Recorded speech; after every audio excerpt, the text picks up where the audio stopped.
All bourbon is whiskey, but not all whiskey is bourbon. You've heard that before. But what does it actually mean? What's the difference between a bourbon and a whiskey sitting on the shelf? Here's the key thing most people miss. Bourbon isn't a style, it isn't a brand, it isn't marketing. Bourbon is a legally protected category within the United States, depicted by law.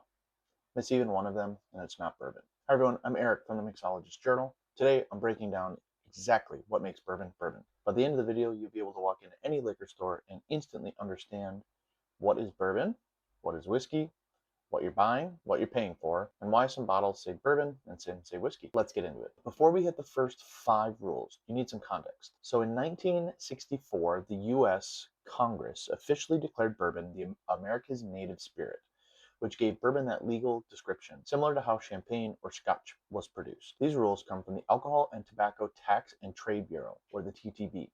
They aren't guidelines, they're the law. Every legitimate bottle of bourbon follows the exact same 5 requirements. Requirement number 1, has to be made in the United States. Rule number 1 is simple. Bourbon must be made in the States, and not just Kentucky. We'll clear up that myth, but somewhere within the United States. You can make whiskey anywhere in the world, but if it's not made here, you legally cannot call it bourbon. Now yes, 95% of bourbon is made in Kentucky, but you can make it in other states. You can make it in Texas, Arizona, Nevada, Minnesota. Bottom line is, no U.S. origin, no bourbon. Rule number 2. The mash bill, the grain recipe, must be at least 51% corn. The remaining 49% usually comes in some mix of rye, wheat, or barley. This rule matters a lot for flavor. Corn is what gives bourbon its sweetness, its vanilla, its butterscotch. From there, the other grains shape the personality. So you have high corn bourbon, which would be 70%, which would give you a sweeter, smoother, more rounded, very approachable. You have traditional bourbon, which would give you balanced sweetness with some mild spice. Or you have high-rye bourbon, which give you spicier, bolder, a little more aggressive style. Or wheated bourbon, which would give you softer, rounder, silkier texture. If a distillery shares its mash bill, you can usually predict the flavor before you ever pour a glass. Rule number 3, bourbon cannot be distilled over 160 proof or 80% alcohol. Why does that matter? The higher you distill, the more flavor you strip away. The vodka, for example, strips everything away, hence why it's a neutral spirit. Bourbon's proof cap ensures grain flavors that survive this distillation, aka more flavor. Most producers usually distill well below, so around 125 to 140, to keep even more care. So the idea is the lower distillation profile equals the tastier. Now this is the most important character for bourbon. Bourbon must be aged in new charred oak barrels. Let's break that down. Why new?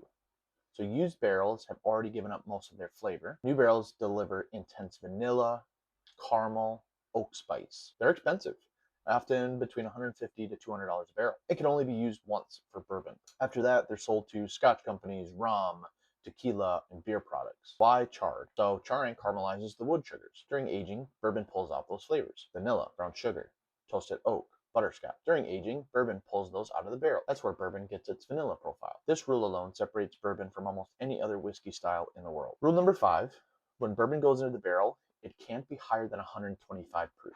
So distillers usually add water to cut the proof to hit that number. Now why does it matter? More water attracts different compounds from the wood. So higher proof ages faster but can taste harsher. 125 proof limit is about balance, not speed. Oh, and one more thing. Bourbon must be bottled at least 80 proof. Now let's clear up some myths. Bourbon does not have to be made in Kentucky, be aged for a specific length of time, use a specific recipe beyond that 51% corn, or even come from a famous distillery. So some examples, like Jack Daniel's meets bourbon rules, but chooses to call itself Tennessee whiskey. Rye whiskey uses rye instead of corn, and scotch is made outside the US and aged in used barrels. So how do you use this? So when you're shopping, if it says bourbon, it follows all those 5 rules. Straight bourbon would mean at least 2 years old. Bottled and bond means strict government standards. And then when you're tasting, your corn gives you your sweetness, your rye is spice, higher proof equals more intensity. And sometimes on the bottle labels themselves, they will actually give you the mash bill for those nicer bottles. So let's recap the 5 rules. It has to be made in the US, at least 51% corn, distilled to 160 proof or less, aged in new charred oak, entered into barrels at 125 proof or less. Now these rules aren't arbitrary, they're why bourbon tastes like bourbon. So next time you're at the liquor store, you'll know exactly what's in your glass. Drop a comment with the bourbon you're drinking right now. And if this helped, like and subscribe for more deep dives into alcohol and spirits.